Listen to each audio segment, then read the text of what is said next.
Hi guys, this is Douglas. Since we're all locked down, today I'm going to show you 10 unusual yet highly effective exercises you can do at home that nobody is teaching on YouTube during this period of time. Because the phrase home training is just so saturated with jumping jacks, burpees, air squats, lunges, crunches, planks, push-ups, these kind of things, which are not wrong but extremely boring. So I have curated 10 better yet slightly more challenging exercises you can do it at home with or without equipment. Without further ado, let's go. Number 1, single leg glute bridge chest press. Alright, so we all know what is glute bridge, which trains your motor control on glutes and hamstring, which is quite boring and singular. To spice things up, we multitask with chest presses, so it turns into a single leg glute bridge chest press. Meanwhile, you also transform your body into a declined bench position, which makes the whole exercise glute-ham and lower chest friendly. If you do not have dumbbells, you can pick something that's even better than dumbbell. A chair for narrow grip presses or a luggage for wide grip presses. Simple. Next, star plank power raises. While star plank trains your motor control on glute medius and core, power raises improve your overall scapular and shoulder stability.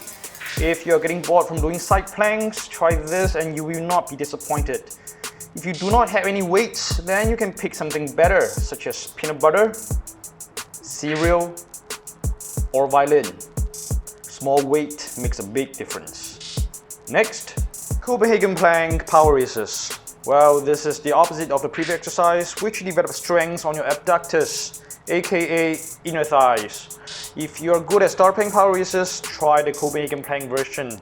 Similarly, this can be performed with anything like peanut butter, cereal, or the violin. Next, prone I plus T arrested Superman.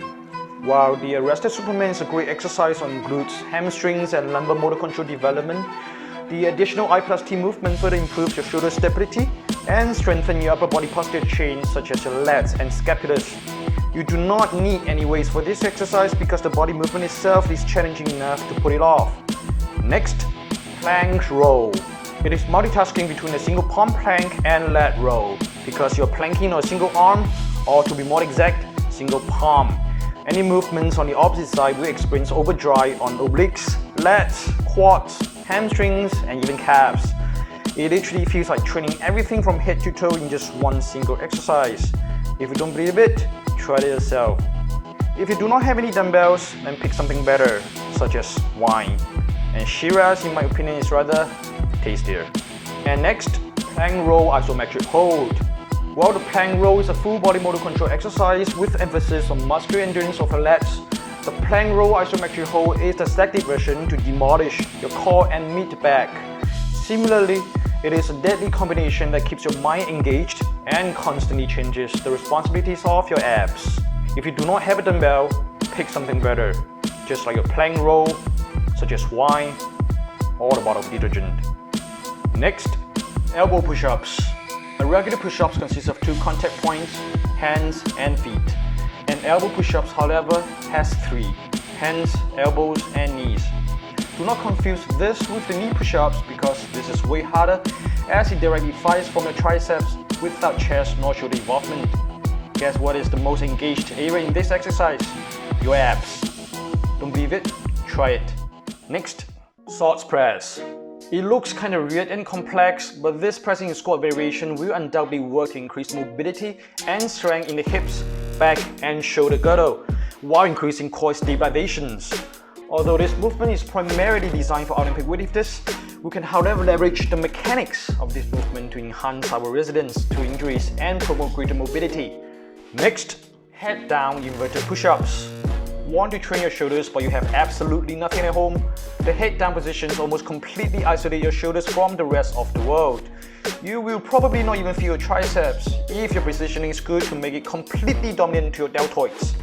Next, dual arm overhead lunges. Regular lunges are great even if you have a small set of carryable weights at home.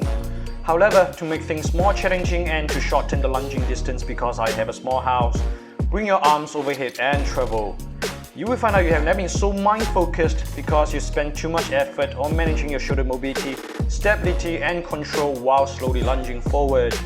Well, enough of all the lengthy descriptions on the movements. Let's put it into a proper home program to make all this work. Let's start with lower body muscle groups, legs and glute medius. We can put the overhead lunges and star plank power raises into superset. Superset means one after another and repeat. We can have 4 sets and 4 laps on the lunges and 4 sets, 8 reps per side on the star plank raises with a tempo of 3020, 3-second descent and 2-second raise up. And then we can proceed to a push-pull superset between a single leg glute bridge presses and plank row, both at 12 reps per side with a tempo of 3010, 3-second down and 1 second up. And then we can move on to smaller accessories, putting I plus T arrested Superman and elbow push-ups into supersetting, both 4 sets and 8 reps with tempo of 4121 on I plus T and 3011 on elbow push-ups. And then we can end with some rope skipping at home with 1 minute on and 1 minute off for 4 sets for a slight aerobic endurance. And done. Damn! Alright, that was pretty intense. Thanks for watching and hope you guys enjoyed the video. Feel free to try it if you want to do something new and challenge yourself. Stay safe everyone. I'm gonna go shower and watch Netflix and have some chips and see you again. Bye.